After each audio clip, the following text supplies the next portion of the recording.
श्री सीताराम। श्रीमद् भगवद गीता अध्याय 3 श्लोक क्रमांक 8। इस श्लोक से पहले अर्जुन ने भगवान से यह प्रश्न किया था कि मुझे घोर कर्म में क्यों लगाते हो। यदि आपकी नजर में ज्ञान ही श्रेष्ठ है कर्म से, तो आप मुझे इस घोर कर्म में क्यों लगा रहे हो। इसके पश्चात भगवान ने उत्तर देते हुए बताया कि इस लोक में दो विद्याएं हैं, एक ज्ञान योग है और एक कर्म योग है। जो जिस मार्ग पर चलना चाहे उस पर चल सकता है। उसके पश्चात भगवान ने बताया कि किसी भी क्षण मनुष्य कर्म किए बिना रह ही नहीं सकता। जब यह कह दिया गया कि कर्म किए बिना रहा ही नहीं जा सकता, तब फिर भगवान कहते हैं कि कर्मेंद्रियों, अब यहाँ पर गीता में जब भगवान कर्मेंद्रिया कहते हैं तो आप यह समझिए कि वह समस्त इंद्रियों के बारे में कह रहे हैं। तो भगवान कहते हैं कि समस्त इंद्रियां जो है उनको नियंत्रण में करके, मन को अपने वश में करके, मन को इंद्रियों रूपी घोड़े की लगाम बनाना चाहिए। मन को भली भांति वश में करने के पश्चात निरअहंकार होकर जब कर्म किया जाता है तो वह कर्म की श्रेणी में नहीं आता, क्योंकि वह बंधन कारक नहीं होता। जब निरअहंकार हुआ जाता है तो फिर अहंता भाव कर्ता भाव रहता ही नहीं, और जब अहंता भाव कर्ता भाव नहीं रहेगा तो कर्मों के साथ संबंध नहीं बनेगा। संसार से संबंध विच्छेद होकर भगवान के साथ संबंध बनेगा। इसके पश्चात अर्जुन के मन में यह प्रश्न उठता है कि यदि मैं कर्म करूं ही ना तो फिर बंधन कैसे होगा। तब भगवान कहते हैं कि कर्म ना करने से कर्म करना श्रेष्ठ होता है। जो ज्ञान मार्ग का रास्ता है, जो यह जान लेने का रास्ता है कि हमें संबंध विच्छेद कर देना है और स्वरूप से कर्म का त्याग कर देना है, उससे अधिक श्रेष्ठ कर्म करना है। यहाँ पर भगवान कहते हैं इस श्लोक में, नियतं कुरु कर्म त्वं कर्म ज्यायो ह्यकर्मणः शरीर्यात्वापि न चेत् तेन प्रसिद्धयेद कर्मणः।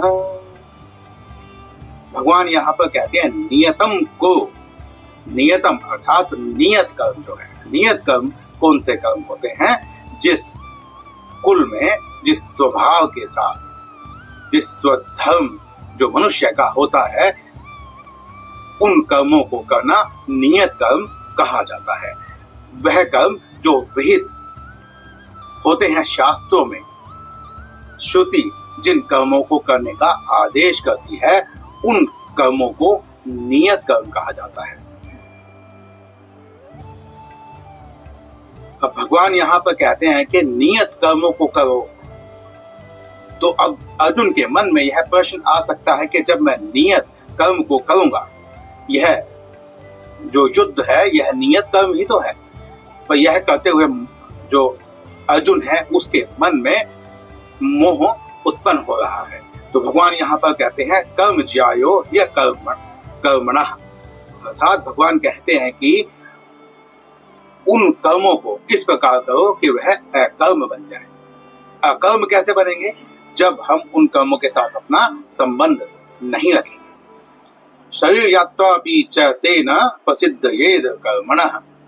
भगवान यहाँ पर कहते हैं कि यदि तुम कर्मों का स्वरूप से त्याग कर दोगे तो जो तुम्हारी शरीर रूपी यात्रा है वह भी नहीं हो सकती है।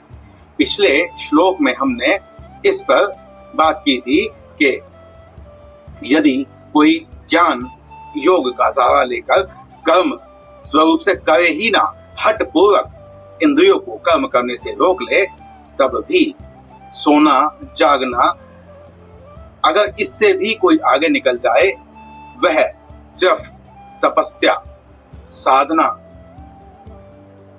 करने लगे समाधि लगा ले तो समाधि भी एक क्रिया है, क्योंकि अगर समाधि क्रिया नहीं होती तो फिर कभी ऐसा नहीं होता कि किसी महापुरुष महर्षि की लगी हुई समाधि तपस्या को किसी ने भंग कर दिया हो। तपस्या पूरी होने की क्रिया चल रही थी, बीच में किसी ने उस तपस्या को भंग कर दिया तो वह तपस्या टूट गई। तो हम वहां पर भी यह नहीं कह सकते कि कोई क्रिया कोई कर्म नहीं हो रहा था। इसीलिए कर्म तो होगा ही, पर उस कर्म से बचने का एक ही उपाय है और वह है निरअहंकार होना। चाहे ज्ञान योग के मार्ग से कोई परमात्मा की प्राप्ति करना चाहे, ज्ञान योग के माध्यम से स्वयं के अस्तित्व को पहचान ले, स्वयं के अवस्था को पहचान ले, ब्रह्म की स्थिति में अपने आप को जान ले, यह मान ले कि अहम ब्रह्मास्मि, कि मैं ही ब्रह्म हूं, तब भी कर्म करने की अवस्था बनी रहेगी। कर्म तो होता ही रहेगा, क्योंकि जब तक इस संसार में कोई भी जीव रहता है, यह संसार प्रति क्षण बदलता रहता है, यहाँ पर क्रिया होती रहती है। तो यहाँ पर रहते हुए ऐसा हो ही नहीं सकता कि आप और मैं क्रिया न करें। परंतु जब हम कर्म योग के साधन को अपना लेते हैं, भगवान के बताए हुए रास्ते को अपना लेते हैं, हम यह कहते हैं कि अनासक्त भाव से, अहंता कर्ता भाव का त्याग करके निरअहंकार होकर कर्म किया जाए, निहित विहित कर्तव्य किए जाए, तो जितने भी कार्य हैं वह लोक कल्याण के लिए और भगवान को प्रसन्न करने के लिए होंगे। तो वह कर्म बांधने वाला नहीं होगा। अब यहाँ पर भगवान कहते हैं कि नियत कर्म करो। नियत कर्म करने से अधिक क्या श्रेष्ठ हो सकता है? नियत कर्म करने से श्रेष्ठ हो सकता है जो निषिद्ध कर्म है, जिन कर्मों को करने के लिए मना किया गया है, यदि मनुष्य उसका भी त्याग कर दे, निषिद्ध कर्मों को मनुष्य ना करे, निषिद्ध कर्मों से अपने आप को बचा ले, तो जो विहित कर्म है वह अपने आप ही होने लगते हैं। मनुष्य के अंदर इस प्रकार की चेतना जागृत हो जाती है कि कौन से कर्म करने योग्य हैं और कौन से कर्म करने योग्य नहीं है। वर्णाश्रम धर्म, कुल की मर्यादा, स्वधर्म, इस सब का बोध होना हो जाता है और साधक निषिद्ध कर्म को छोड़कर विहित कर्म की तरफ स्वयं ही मुड़ जाता है। इसलिए भगवान यहाँ पर कहते हैं कि कर्म का स्वरूप से त्याग किया ही नहीं जा सकता और ना ही इंद्रियों को हठ पूर्वक रोक कर मन से उस कर्म का चिंतन किया जाए तो भी वह अकर्म नहीं होगा। अकर्म यहाँ पर जो कहा गया है, ज्यायो या कर्मणः, यहाँ पर व्याकरण के नियम से या आपको जो दिखाई दे रहा है वह ही अकर्मणः है, ही निश्चय के अर्थ में है और अकर्मणः है कर्म को इस प्रकार से करना कि वह अकर्म बन जाए, जिसका कोई फल हो ही ना, क्योंकि फल तब ही होगा जब हम उसको अहंता भाव के साथ नहीं करेंगे। जब हम उसके लिए अपने आप को कर्ता मान लेंगे और उसके फल की इच्छा करेंगे, तब ही वह कर्म हो सकता है। जब हम फल की इच्छा ना करें, हम यह जान लें, इच्छा भी नहीं, हम यह जान लें कि मनुष्य का कर्म करने में ही अधिकार है, उसका फल में अधिकार है ही नहीं, तब यह जो कर्म है यह अकर्म बन जाते हैं, जिसमें कोई बंधन नहीं होता है। इसके अतिरिक्त गीता में कर्म करने की प्रधानता इतनी बताई गई है कि भगवान आगे के अध्यायों में यह भी कहेंगे कि विहित निहित कर्तव्य स्वधर्म का पालन करना चाहिए, स्वधर्म का पालन करते समय यदि कोई त्रुटि भी हो जाती है, यह वह कार्य दोष पूर्ण भी है, तब भी उस कार्य का कभी त्याग नहीं करना चाहिए। इसीलिए कर्म करना और कर्म को सही तरीके से करना बहुत ही मुख्य है। इसीलिए भगवान यहाँ पर अर्जुन को निमित्त बना रहे हैं, क्योंकि दुर्योधन का जो पक्ष है वह अधर्म के साथ है। उसने ऐसे कार्य किए हैं कि वह दंड का अधिकारी हो गया है, परंतु भगवान स्वयं कुछ नहीं करते हैं, वह अकर्ता रहते हैं। वह किसी को निमित्त बनाते हैं, वह किसी के मन में ऐसी भावना उत्पन्न करते हैं कि दंड मिलने वाले से दंड को मिलाने वाली एक ऐसी व्यवस्था बनी हुई है जो अर्जुन को